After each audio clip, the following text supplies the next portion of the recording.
Is my video frozen? Oh, okay. Yep, we gotta start over.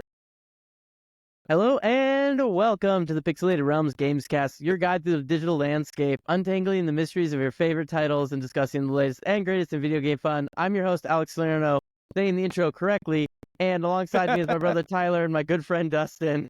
Hey, What everyone. I think It's harder than it seems. Kind of fucked up. I like unlocking the mysteries. No, I don't care. Yeah. It is harder. We missed you. Yeah. No, I listened to last podcast. I thought it was really good. You guys don't need me. You can run the show from now on. I'm just going to sit in the background and take a nap. All right. Off-screen producer. You just post. Yeah. Do the Yeah. post it. Since Roy gave up on us, he only made like 2 banners and then quit the job. Yeah, I know. I mean, that's probably partially my fault. I didn't like ping him or anything about like stuff to do, but I don't know. Maybe we can get back on the show at least. But today we're going to be going over our weekly recap that we always do, where we talk about what games we've been playing and a little bit about the news. Then we're going to be answering community questions that people can write in just like you can at pixelatedrealms.org/ask. That's ASK. And then we're going to talk a little bit more about Deadlock. We talked about it last episode, but we've had a chance to play it just a little bit. And so we're going to probably talk about that briefly. First, some housekeeping. We hit 1,000 subscribers on YouTube. Yes. Big news.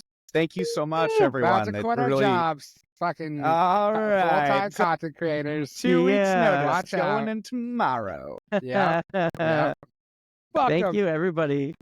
But no, thank you very much, everyone. We're so excited. It's already been like a quick journey. It just feels like the year and the little bit over a year we've been doing this has gone so quickly. So, yeah, we're excited for more, guys. So thank you.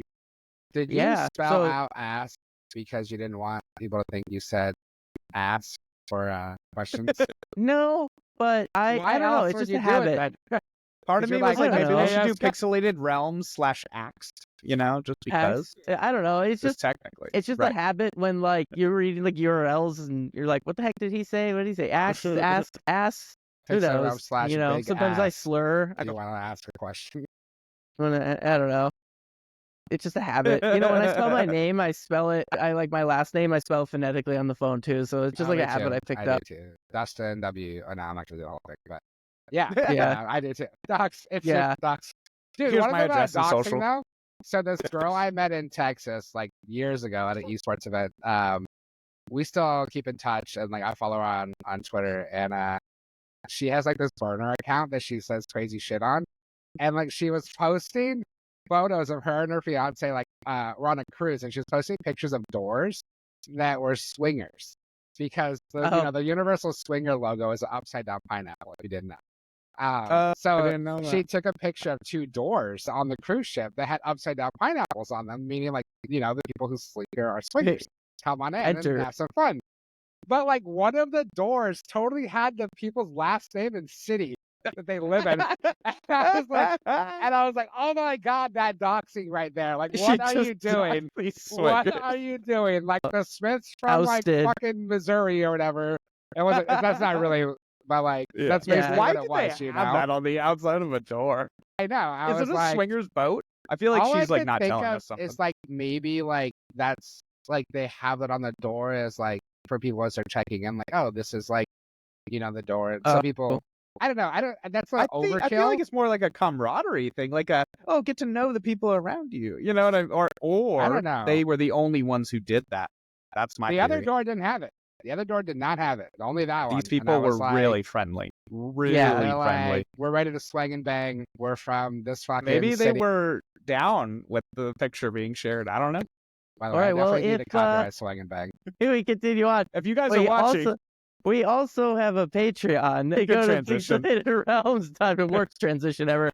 Go to pixelatedrealms.org/Patreon and go ahead and follow us on there. It's free. We don't charge you anything. And that's the best place that you can get information about new episodes, updates, changes to schedule, stuff like that. So if you're a fan of the show, even a little bit, we highly, highly recommend you go over there and just give us a follow because that's where you can get all the latest information. So now we can bring up, what are you guys up to? But if you want to donate your time instead of money, we do need a new logo, I guess, because I'm not in it. So yeah, Dustin's not in it and he's sour. Yeah. and I'm too cheap to pay a guy on Fiverr to update it. Yeah. We should just find like one of those invest in your own pixels. Yeah, one of those Facebook groups, that's like, hey, can you remove this like that guy from the background of my beach picture? Can you please add this person into my thing? See what the most ridiculous responses are. They'd be like, I don't work for free. Fuck you. Yeah. I have a really funny picture actually when I was in DC. I didn't want to climb the top of the stairs to like Lincoln because I was fat and tired and it was like 100 degrees outside. So my wife and our two friends are like up at the top, like taking a picture and like in National Mall. And so I photoshopped myself into the photo in the background, and I'm like really big, like just like my face, and it's really funny. Anyways, all right, yeah. What are we up to? Yeah, what are you guys up to? What have you guys been playing? I mean, since I've been gone. Yeah, I mean, last week was good, but this week, not a whole lot of gaming. I was out for the weekend. I know Dustin was gone too, so we probably didn't get a whole lot of gaming in. But I did, as you were telling everyone earlier, I did get an invite to the Deadlock beta or whatever they're calling it, and I haven't had a chance to play that, and that was really interesting. We'll talk a little bit about it more later. But on a little bit of a different note, I've been kind of diving into board game adaptation video games on the iPad. And I've been having a lot of fun with some of those. There's actually like a lot of good ones. If you like board games, I definitely recommend checking out, and you have an iPad, I definitely recommend checking out the Dune Imperium board game. The iPad app is really, really great. And Evolution is another really fun board game that has a great iPad app. So there's 2 recommendations for you if you like board games. Dope. Yeah. So I have been playing actually quite a bit the last couple of weeks, and I like a very like eclectic combination of games, like totally random. But I would say like the number one thing that I've been playing still is Space Marines 2. I can't get over it. Like that game is so fun. Are you playing mostly Operations or PvP? Yeah, mostly Operations. I did play a little PvP, but mostly Operations, and trying to get like a top tier character and maxing out my, Hound of Mordecai Vanguard character that I have. So, because eventually when you get to the kind of substantial level or difficulty, which is the 4th difficulty, it does start to get pretty hard. And then there's kind of like a hump. And so once you kind of get your like build kind of like worked in, then it becomes more doable. So I've just been like having a great time with that, even though it's a bit repetitive and it's just kind of like grinding out the stuff. Like I haven't gotten bored of it yet because the atmosphere of the game is just so cool. And I know that they're going to release more Operations and stuff as they go along. So I'm really excited to see like new levels and everything and how that game's going. And I mean, the game is just like gorgeous. It's just so beautiful. Like it just looks good and like it's so epic. Yeah. And if I keep playing, there's a small chance that I might randomly run into Henry Cavill because he posted that he's been playing that game a lot and nobody knows his username, but I'll just believe in my heart that we've played together. Well, I feel that way about WoW too. I'm like, I wonder if I've ever played WoW with Henry Cavill or like a bunch of other celebrities. Or just like whatever celebrity. Because I've played a lot of WoW. I'm sure it's possible. Yeah, I mean statistically, probably at some point, somebody. As long as it's not P. Diddy. Dude, if you were Henry Cavill, or if I was Henry Cavill, I would like be on the mic, but I'd say like famous movie lines.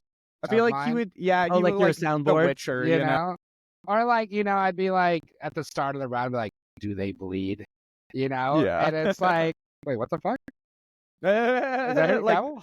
Someone was doing that. I couldn't remember. It was like, it's all the voice actors, right? When Overwatch came out, like Matt Mercer would go on and he'd say like McCree's ultimate, but people would be like, wait, that didn't happen. No. What's happening? It was so funny. Matt Mercer. That's pretty funny. Him and Troy Baker could be like 50% of the games ever played. Like they could just like rotate through all their characters and they would just like. He must just have like a sick recording studio at home and he just like has a schedule and he just is like, okay, these 10 projects today and just does it, man. Like he must be incredibly efficient. Yeah. I don't know what he did before Overwatch, but like you gotta like give it up to that guy because like he works his ass off. He is Matt really Mercer? like he's really taken like like the popularity he gained during the Overwatch time, and he's like really pivoted into like becoming like a pretty Critical Role, right? known face. Yeah, like I think he started with Critical Role. I mean, he definitely had work before that, but I think that's kind of what skyrocketed him as a person instead of just him as a voice. Well, but was that before? That wasn't before. Yeah, that came out in 2015.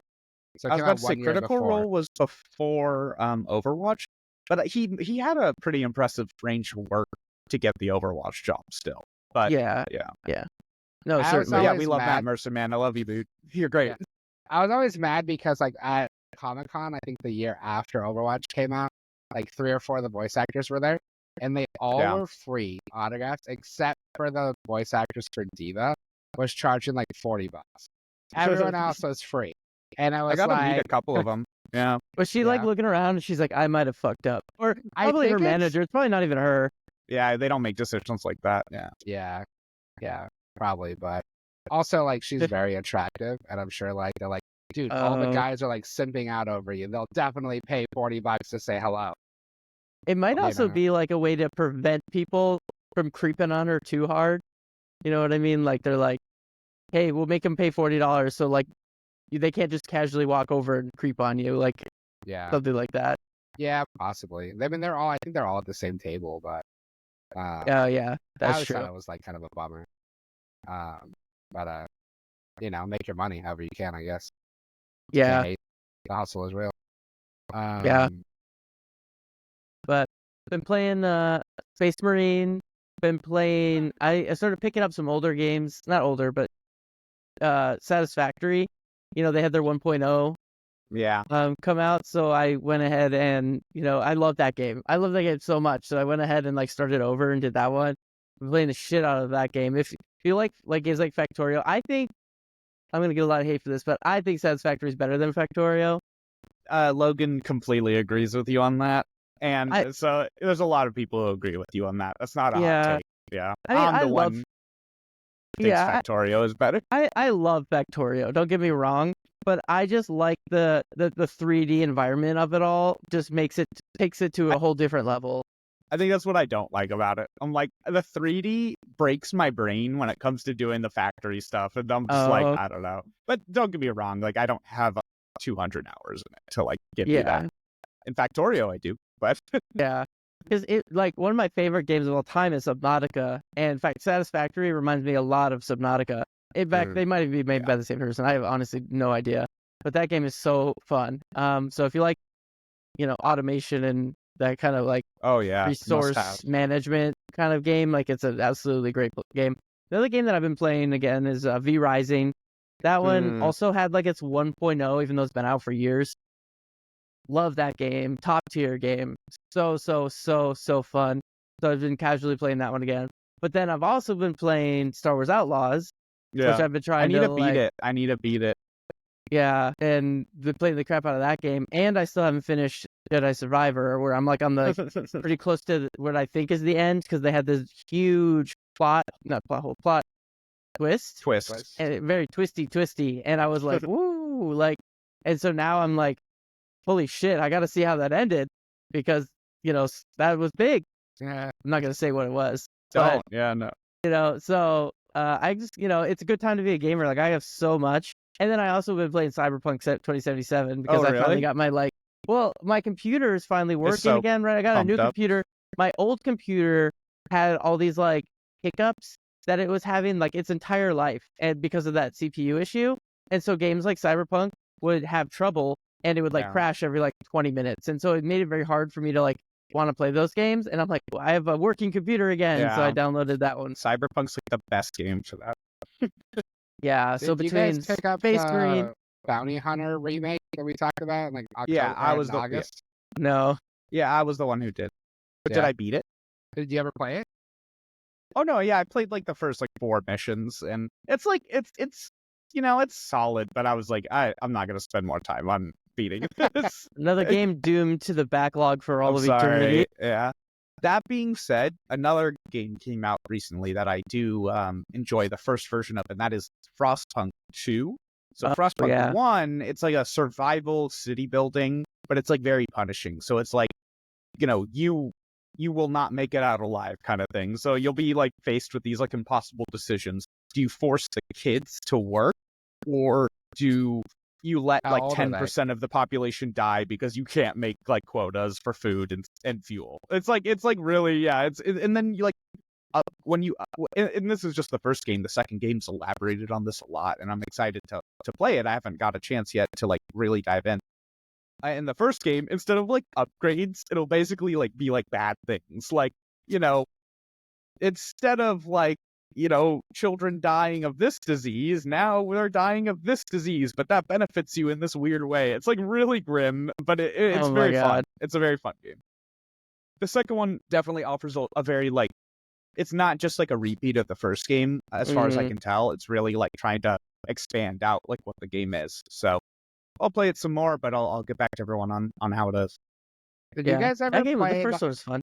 You guys ever play the old Civ where you could totally crack out Gandhi? Oh yeah, nuclear Gandhi. Yeah, I mean, the world 5, is the problem. The atomic bomb is the answer. Yeah, it's just because it's like the irony. Well, my buddy's a nuclear engineer, and so I actually had a T-shirt of that made for him. Because he loved that quote, and so I got him a shirt with Gandhi with that quote. It's really funny. That's cool. Yeah. But for me, I want to start by clarifying something for all of you fuckers, but especially this guy who comments on all our videos angrily, and I forgot his name. But I am not saying that the PlayStation 5 Pro for $700 is a good price. I think it's overpriced. But all of you guys want to keep talking about this, including this guy. Like, he's like, the $700 is the price of like a good video card. Yeah, just the video card, bro. Just the video card. You still got to spend at least another $500 to build your computer. And unless you're buying absolute trash peripherals, you're spending at least another $200 to $300 on keyboard, mouse, mouse pad, and headphones. So and a decent monitor, yeah.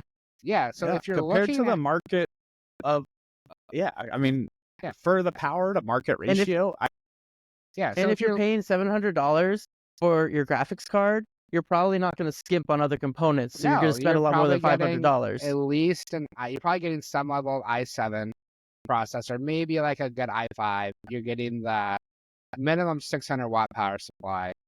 You know, you're getting like a little bit more expensive components. But like, so I think the point being, in the current market, regardless of whether it's too expensive or not, in the current market, it is a fair price for the comparison. Yes, right? Is it what console to console? It's unfortunate they're pricing it that high. But for the people who want to sit there and say, you could just get a computer for that much money, no, you can't. Like, not a good one, not a comparable one. Great computer that's gonna last you 7-8 years. Yeah, a whole. Well, and the thing too, and I know I wasn't here for that discussion, but I'm also saying it's too expensive. It's not something. I'm a performance hound, and I'm not going to buy this. I'm going to wait till the next PlayStation or whatever. But this is for a very specific type of person. But also, you can't get that level of ray tracing for less than like almost $1,500, $2,000 on a PC. Yeah, the best. We just built Katie a PC with an i5, and it was like easily $1,500. Like, and that was before, you know what I mean? So I don't know. It's just, Costco has a computer on sale right now, an iBuyPower. It's $850, and it's got like an i5. It's got like 16 gigs of RAM, and it's got a 4060. It's really not a bad deal. It's not a bad deal. It's normally like $1,100. They have like $250 off. But you still are spending more. You still have monitor, all the peripherals. And a 4060 is like, according to benchmarks, is still like 2 or 3% less than a 1080 Ti. Obviously, 1080 Ti doesn't have ray tracing. The technology wasn't out in video cards then, so there's a little bit of a difference. But it's still like the equivalent of like power-wise of like a pretty old, like 4 generations old graphics card at this point. So 4060 isn't anything like amazing. It'll probably last you like 2-3 years before you start running into an issue of, maybe less, probably like 2 years before you start running into an issue of you can't play the most powerful PCs. And who the fuck wants to upgrade every 2 years to the latest 40, the 5060, the 6060. That being said, if we're talking value for money, then probably buying a PlayStation 5 for what is it, like $450. Mm-hmm. Then that's probably your best bet. You know what I mean? Like you're still gonna get you're still gonna be able to play the games, and like it's half the price, almost half the price. I think that the conversation of comparing the PS5 Pro to PC is totally unnecessary and irrelevant. You're completely right that we really should be comparing the PS5 to the PS5 Pro. There's to pay like $250 difference, $350 for what? For like 20 to 30% performance increase, right? But will you notice it? Because a lot of console games are FPS locked, so you're not going to notice it. Right. The small variations in lighting and particles and stuff like that, most people aren't going to notice. Most people don't even have a TV capable, because TVs and PC monitors are completely different levels of quality, and there's going to be a lot of people who are like, refresh that's rate not true, but it is true. PC monitors are designed to have a much higher quality because they're much smaller, so they're denser and they have more like pixels basically, when a TV is meant to be like blown up and look from a distance, right? So it doesn't have the same quality. So even if you're having this level of detail increase, like you're not going to tell, you're not going to be able to tell. And so is it really worth paying, let's just say, almost twice as much as the original? No, it's like if you're not someone who actually is already convinced to buy this and you're listening to this podcast, then you're not going to buy the PS5 Pro. This conversation means nothing to you. So either you are pre-convinced because you want the best of the best, or this is not for you and you shouldn't even be in the conversation. Like it's really what it comes down to. Audience, right? Because it is. You could make the argument, if you don't have a PlayStation 5 yet, maybe just get the PlayStation, right? Like maybe just spend the extra $250 in the long term, right? But if you don't have a PlayStation 5 now after 5 years, it's obviously not a fucking priority to you, so you're probably not buying the Pro. And if you have a PlayStation 5, it's not a big enough upgrade to go replace it and go buy it and spend another $700. Now you're fucking invested $1,200 into your PlayStation 5 experience between the two consoles, plus if you have any accessories. So it's like, that's not really worth it. So unless you're like an extreme enthusiast who just wants the best thing available on the market at any given moment, that's the obvious for that, right? Like the apps, like the person who has the iPhone 15 Pro, holy shit, and it's like, I gotta get the 16. It's like, you really don't. You don't need it, but you just want the latest shit. Like that is the person. So I'll be shocked if the PlayStation 5 Pro sells more than 10 million. Frankly. Yeah, I think if they hit 10 million, they'll be shocked. I'd be surprised if it hits more than 5, to be honest, before the PS6 presses over, because the PS6 is probably already on the horizon. I mean, not like within the next 2 or 3 years. Probably 3 to 4 years out. I think it'll probably be announced in 4, and then we'll get maybe like 5 or 6 release, is my guess. Well, but that's still well within the life cycle of this new PS5. Yeah, because the PS4 Pro was announced 2016. The PS5 came out in 2020. 2020, yeah. So I think we're probably looking at like 2027 or 8, maybe 27. If like this does really poorly, maybe they'll rush it out a little bit. But yeah, probably 27 or 28 before we get the PlayStation 6. And frankly, at that point, we're probably going to be looking at an $800 console. Yeah. Yeah, I mean, I hope not, but there's never been a time in the life cycle of PlayStations that the Pro version has been more expensive than the next generation. It's always gone up. So, or at least been exactly the same. So we might see it be the same, but I think the PS4 Pro was the same price as the launch PS4 Pro. Or sorry, it's the launch PS4. Am I wrong? I think it was $450 on launch, and then when the Pro came out, the Pro was $450, and then the regular one went like $300. I think the only one that was $100 price difference. Was the PlayStation 3 Pro was the same price as the PlayStation 4, I think. Maybe that's what I'm thinking of then. That was the only time where the PlayStation 3, I think the PlayStation 3 was $600, the Pro. was 600, and people like, and then now we're here. Yeah, at least in terms of inflation, it was 600. I don't know what it actually was, but if you look at how the numbers, it would have been $600 in today's dollars. So yeah, people, to summarize, just get a PlayStation, get a fucking PlayStation 5. Don't get the Pro. It's probably not worth it unless you're an absolute enthusiast who is the best shit. But stop trying to say buying a fucking PC is a better value if you're strictly gaming on both of them. If you're buying it just to game, there is no fucking way that a PC is cheaper or a better value than the latest console. Also, technical setup on PC, no matter what, you're going to have games that don't launch. And I make a hobby of fixing games that don't work well, but most people don't.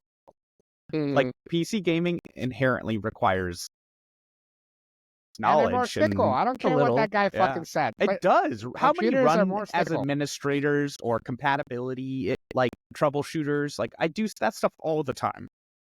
Yeah, but you also play games that haven't been relevant for a decade. Games and like a 20-year-old game that's literally DDoS box. Computer just died. You know, yeah.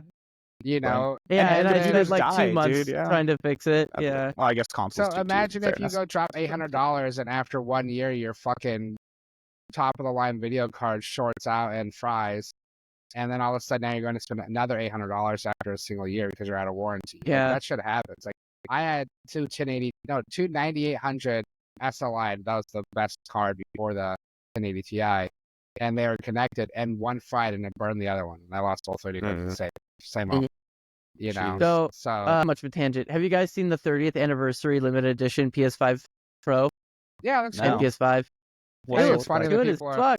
I wish they would sell just like the shell for it, so I could replace the shell. Because I might get the controller because the controller looks fucking. It's the old gray one. Good. Yeah, it looks like the charging cable also even has it looks like the old cable. It looks like the memory card. Okay, so for those who don't know, it's the skin for this anniversary edition is basically, it looks like the PlayStation 1 gray and color, it's like a space gray or whatever. Yeah, the space gray with the multicolor symbol from the 90s. Yeah. But just buy the regular PS5 of that shit. Don't buy the Pro. Yeah. No. You know what I want? I'll take the handheld, right? It has a handheld. The handheld. I didn't know they had a 30th anniversary for the Portal, and I don't have a Portal. So this might be a perfect time for me to be an idiot and buy more shit I'm going to use a handful of times. Sony, sponsor us. Send us free now shit. We got 1,000 subs. We're legit. Now that we got 1,000 subs, let's go. Nintendo, Sony, Microsoft, they're all going to be open to for us business. Yeah. We will give you for business. We're going to have to hold them back with a stick. Back. Yeah, we're going to have so many review copies of games now. It's going to be crazy. It will feel like a second not. Yeah. Anyway, shall we move forward? Yeah. Trying to see if I can buy one of those retro guys right now. Episode. I bet we're already at easy 30 minutes. I know. Well, we're not going to talk about Deadlock. We're at 30 minutes because we've only played the beginning of it so far because we got invited today. Scratch that the surface. Retro. Yeah. Okay. So let's move on to our questions. We only have one question today, but if you want to ask us a question or leave a comment, you can go to pixelatedrealms.org/ask. It's not going to spell it out.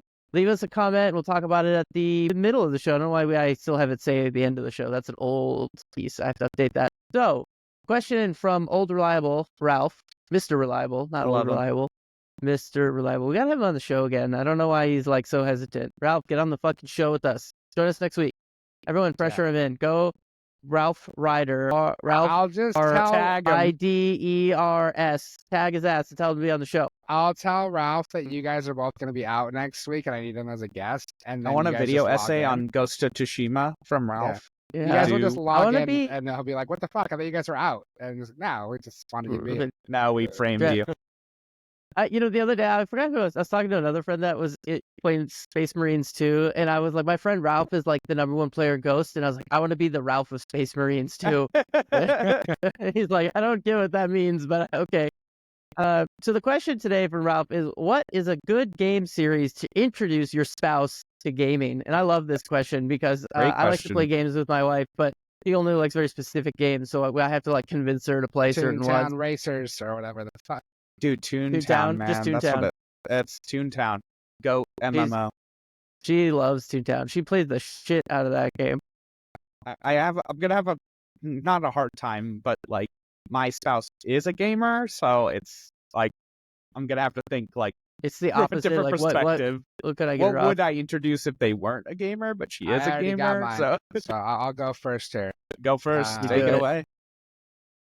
Some of you might judge, say that it's not a real game, but Guinea doesn't play video games at all, and she really enjoys playing Pokemon Go. Like, we play Pokemon Go a ton, and she's actually a higher level than me because when she's from UCSD, she used to play at school, and when she'd be walking over there and stuff, so she's a higher level than me, and even now we still go and do Community Day, and not as much on Community Day, like we'll log in and like catch the shiny, within 30 minutes of a bell, but we still go to like the events. We've gone to like a couple in-persons in LA and Vegas. We do the Go Fest every year. So yeah, it's been a ton of fun because it's like the only game that she's really wanted to play. Engaged. I think a part of it is also like she's not very confident that she'd be very good at video games, so it makes her hesitant to want to like try to play. But I'll tell all you fucks what not to buy your spouse, and that's World of Warcraft, because that shit is crack. That shit is absolute crack. It's and not Dark the dream, Souls. everyone. It's like I've decided to introduce you to video gaming with a classic Dark Souls. Yeah, no, stay away from any Souls-like game, and definitely Warcraft, because then she's gonna want to spend more time. Then they're gonna get into gaming a little bit too much, and then you're gonna not have the monopoly. Yeah. No, seriously, we used to have that joke in my WoW guild where like this guy's like, "Hey guys, I bought my girlfriend World of Warcraft for Christmas. Isn't that great?" And you're like, "No, move, you dude. literally just bought her crack. You bought her a bag of drugs. We want it to ourselves. Like, why would you do this to her? Like, she has a good life. Like, are you trying to Why? like have her become unemployed and What's like wrong with you? lose the kids and all the bad things associated? Start stealing money from her parents. All the bad stuff associated with drug Skipping use, school like, to play can WoW. also be associated with playing WoW. So don't do it. Just don't do it. Okay, can I pretend? No, okay, we're talking spouses. Okay, Alex, you can go next. I still have to think about it. Well, Emily really likes Overwatch, but we haven't been playing that game in a long time. But what is a good game series, just generally speaking, to get your spouse into games? And the number one answer that I would say, I have two answers, but number one, Overcooked. Overcooked is such a fun game, and it's a great game. It is pretty intense, though, so if you have a partner who's easily triggered by, tilted by difficult things. Like competition?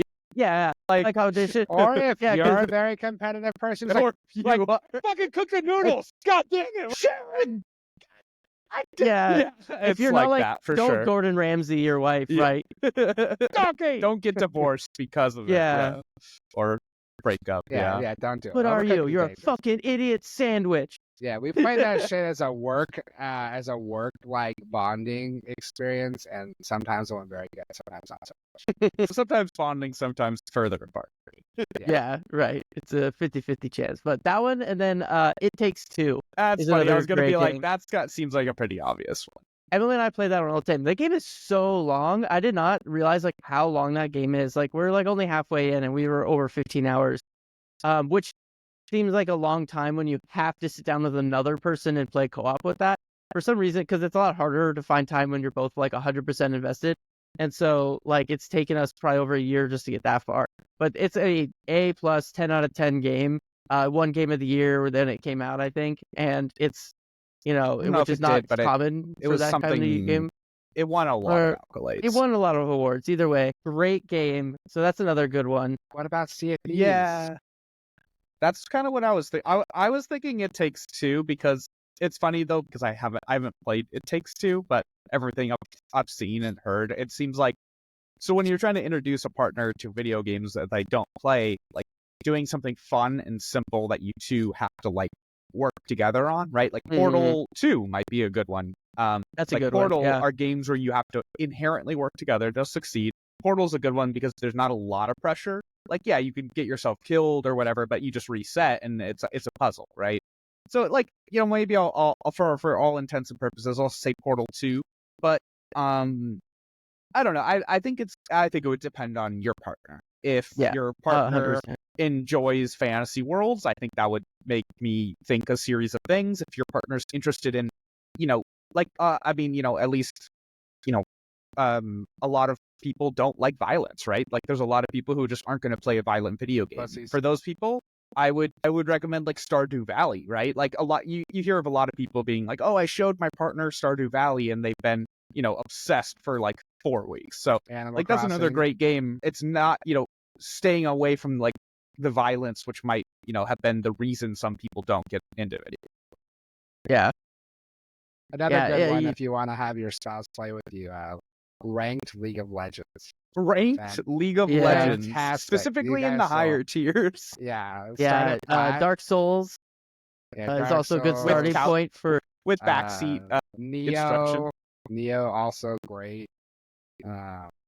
Anything like that. Ghost of Tsushima, Super Smash Brothers, just really take it out on each other. Yeah. Ghost is actually a decent one if you wanted to like do like sidecar gaming where like one of you sits on the like watches. Ghost. I love to do that with Zelda. Cinematic.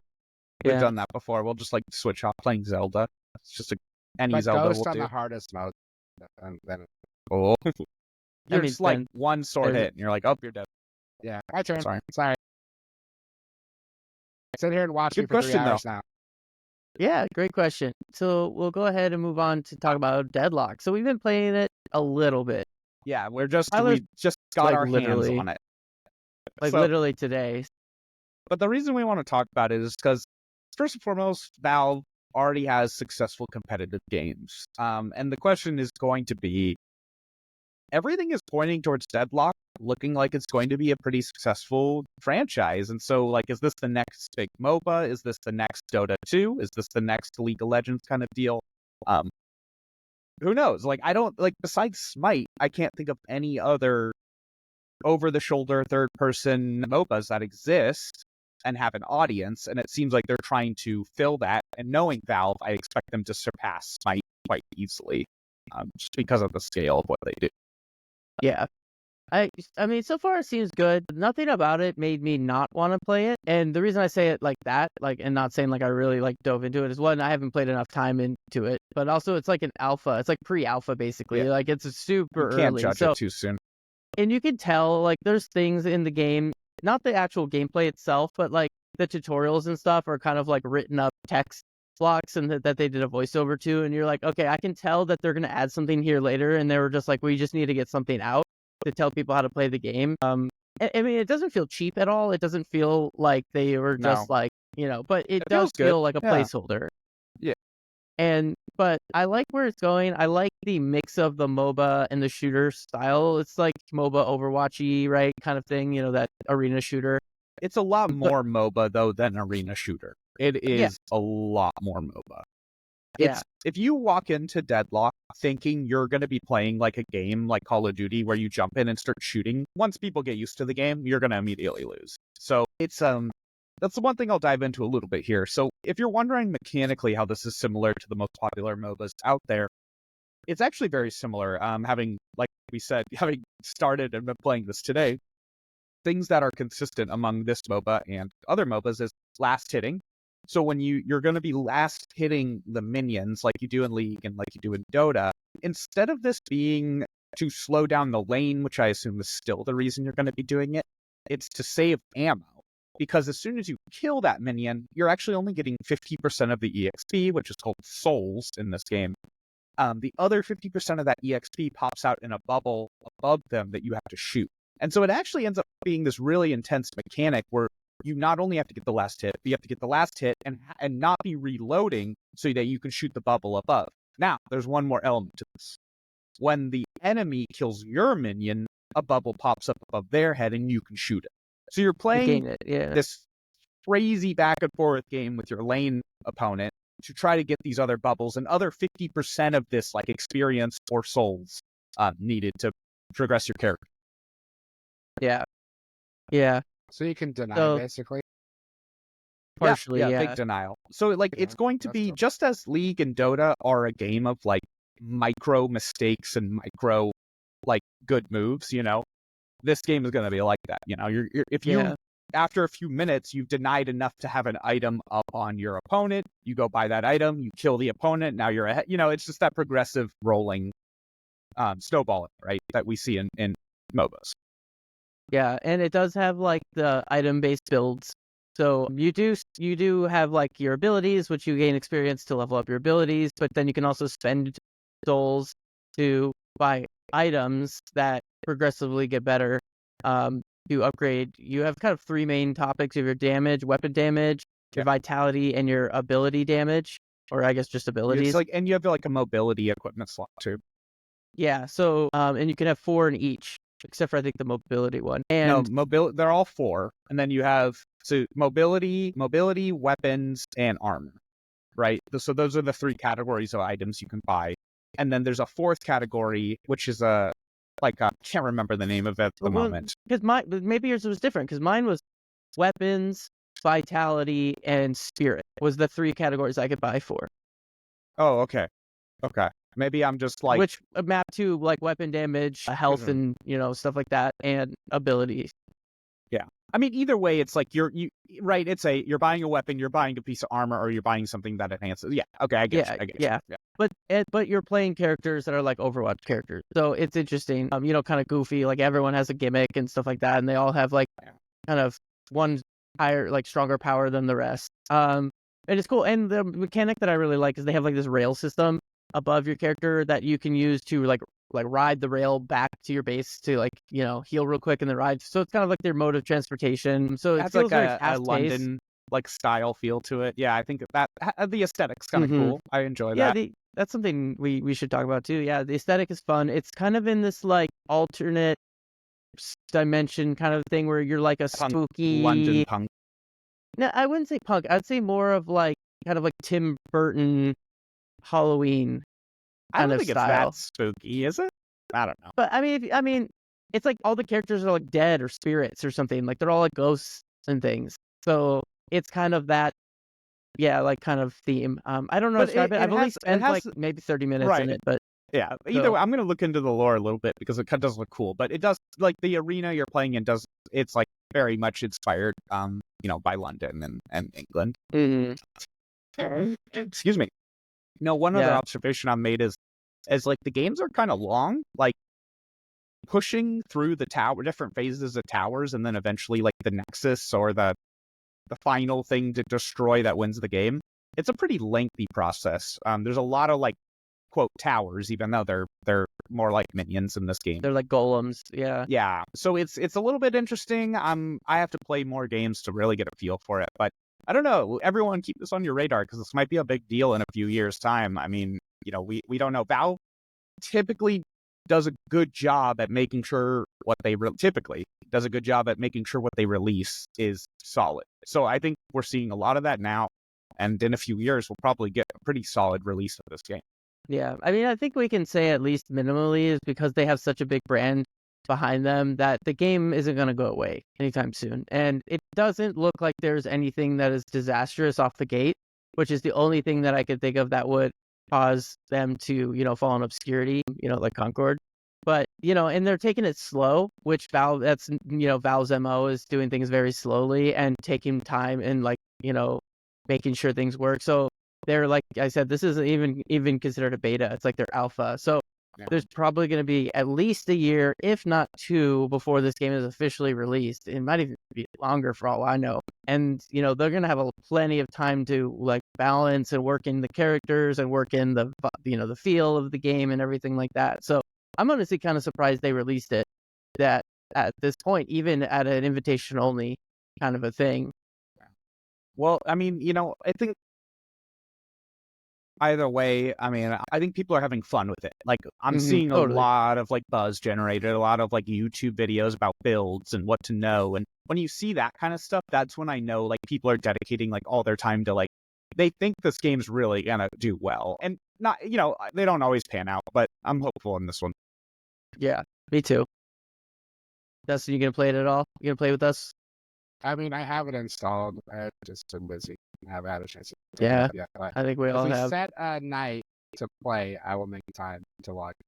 Well, now that we hit 1,000 subscribers, we had been toying around with the idea of setting a dedicated streaming night. which would be like game night. So maybe we could do Deadlock. We'd love to hear when people want to see that. Yeah.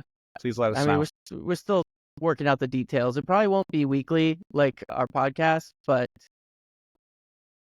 putting that out there, trying to manifest that. Manifest destiny. Manifest. Right. More guys time. Got anything else?